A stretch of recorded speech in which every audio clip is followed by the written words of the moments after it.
It is sad to note that governors usurp the powers of the local government by taking over their funds. It is unfortunate because, in the first place, a good governor, if you have the fear of God and you are there to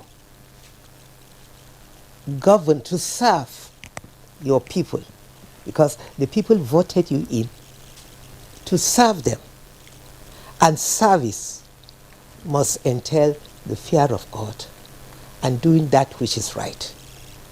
If you are genuinely there as an elected governor, your prayer is to see that you ensure the dividends of the democracy reaches the people. But where they usurp this power and strangulate the local governments, nothing happens. The problem of kidnapping, the problem of having bandits in the forest is all because the local governments have been usurped of their power. Even food forest guards, yes, security-wise, forest guards, if they are allowed to do their work, fully supported, engage the youths, because the youths in every community are the vanguards. If the youths are carried along, if the women are carried along, because the women and the youths, they are the heart of the nation, because mothers are concerned about what is happening within the family. I mean, when you talk of development, it starts from the home. The home, the community, the society, and the local government at large. So if I give an example of my tenure as a councillor,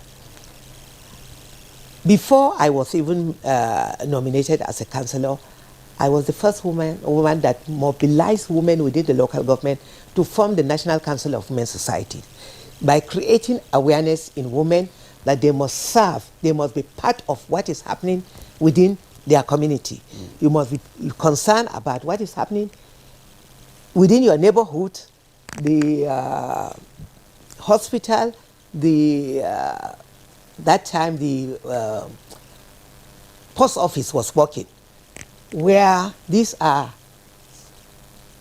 areas where social activities, things that affect the community, the hospital, the roads to the hospital, when the grass grows or people pour the refuse to block the road, I mobilize women for us to come out, clear the roads, go in within the hospitals, clean the environment, so that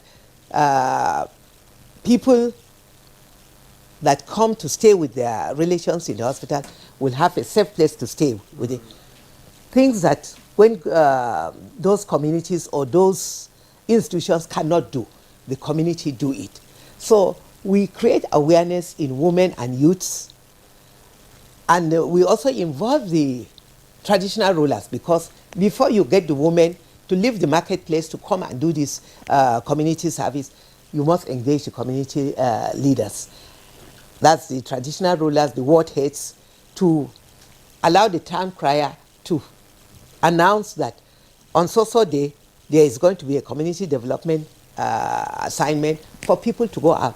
When you get people fully involved in the day-to-day activities of their community, they will checkmate what is happening. And that was why my tenure as councillor, the first tenure, was quite controversial, because I was like a watchdog to the mismanagement of funds. Okay. To the point that my chairman reported me that I was giving him problems. So you had checks and balances? Yes, because the councillors, the members of the management committee were like councillors. And I made it a point of duty to checkmate, to find out what comes in and how it is used. So by the time I was reported to the state government, the commissioner for local government, I was invited by the military administration, and I opened up and I said everything. And I was protected, because security report proved me right at the local government. And that was what led to my being reappointed the second time when Onoja came in as a military administrator. I served under 2 military administrators because I stood for the people, I was the voice of the people, and I made sure that what was meant for the local government was properly utilized. Okay. The same thing, I had the same experience when I served on, as commissioner. I again served twice under Colonel Mana, who was also very, very committed and strict to ensure that local government management committee were properly tasked and monitored. He set targets and we followed closely. So elected governors can do it. All you need to do is allow them perform, monitor, set targets for them, and let the people be involved in what concerns them. That's the need assessment. You should have community town hall meetings with the people, discuss which are your priority. Is it the state government that you set target for them, for the local government? Wouldn't that be interference? No, not the, I mean during the military. But what I'm saying that because if now, they should set targets, yes, it means they will be interfering. no, they don't in the interfere function of because the local funds are not governments. with them.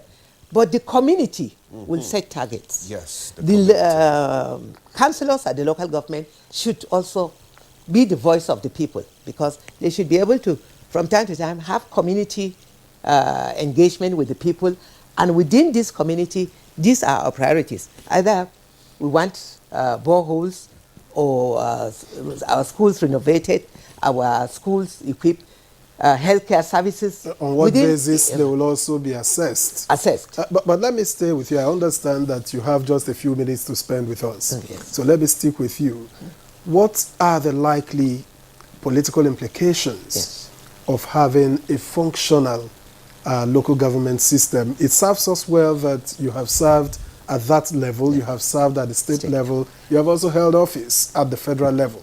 What are the political implications? Apart from the money, what do you think are the concerns of state governors? The concerns of state governors should be good governors. Ideally, a good governor should be concerned with giving the dividends of democracy to its people. And if you are given the dividends of democracy to your people, it speaks for you. Sometimes I wonder why people become so greedy. They believe in just usurping money. But good works will speak for you. If you are concerned with delivering the dividends of democracy, you perform, you do what gladdens the hearts of your community, your second tenure will be a walkover because the people will want you to come back and continue the good work. People are aware of their rights. People know what is good and what they need within that community, both local government and states. And it doesn't cost you anything to do the right thing. When you do the right thing, in fact, you benefit more.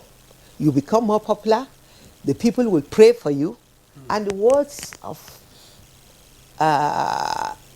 the people, prayers of the people works, because when people keep cursing you, raining insults on you, it will affect you. Even if it doesn't affect, it will affect right through the next. What are the political implications of having a functional local government system? The political implication is that there will be development, the people will be happy, there will be peace and security, because where you see problems arising here and there is because there's this affection. Okay. When people are happy, they will be part of that government. Okay. When people are happy, they will be the watchdog. They will identify and report All right. things that are not right within the community. Because our ward heads, our community leaders know the bandits, know strangers when they come in. But if everybody is happy with what you are doing, the implication is that there will be good governance, there will be peace, things will flourish, and the people will be happy. Thank you very much.